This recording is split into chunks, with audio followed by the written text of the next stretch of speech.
New reports are revealing more about the possible presence of UFOs, not just in the United States, but we're talking about around the world. Amid last week's historic Capitol Hill testimony, 3 whistleblowers talking to lawmakers.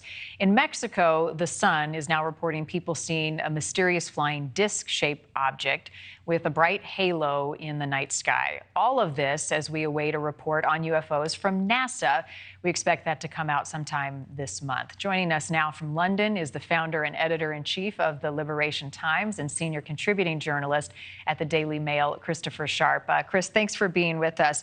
So the White House seems to be criticizing those who are going against these possible sightings and the possibility. Does this indicate a significant shift from federal authorities here in the States on this?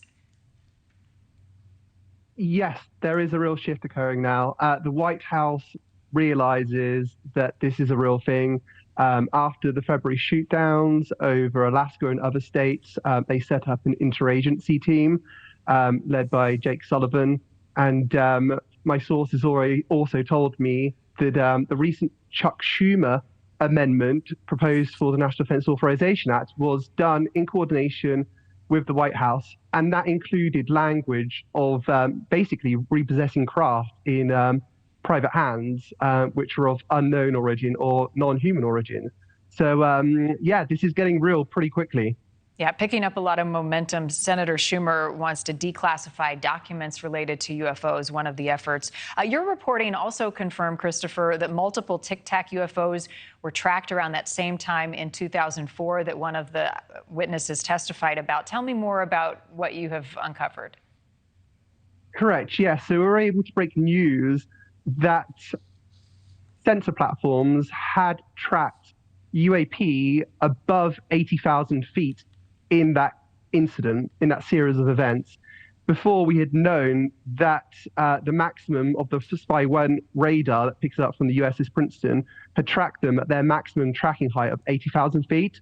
So actually having confirmation that, 1, they were tracked by other sensors, and 2, that they were tracked above 80,000 feet, suggests that the US government knows a hell of a lot more that they're letting on to when it comes to these 2004 events, and possibly opens up the possibility as well that these things were actually coming from space. And when I asked Ronald Moultrie, the Undersecretary of Defense for Intelligence and Security, that question in December, he wouldn't comment in terms of any UAP potentially being tracked in the space domain, which I think is very, very telling.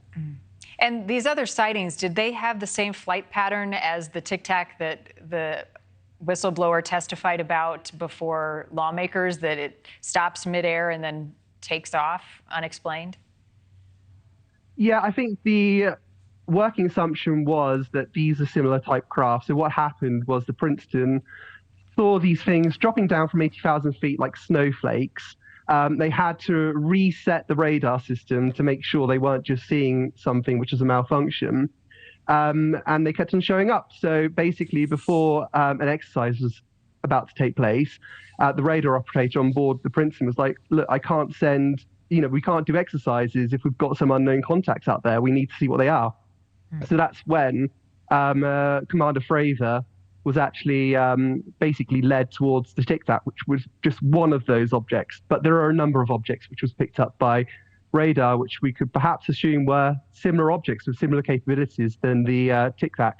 It's interesting. I'm anticipating this NASA development here in the next month or so, and what we learned from the latest report out of that organization. Christopher Sharp, thanks for your time on this. It's certainly caught a lot of folks' attention at the right time. Thank you. Thank you for watching. Go to newsnationnow.com to find NewsNation on your television provider. And don't forget to click the red subscribe button below to get more of NewsNation's fact-driven, unbiased coverage.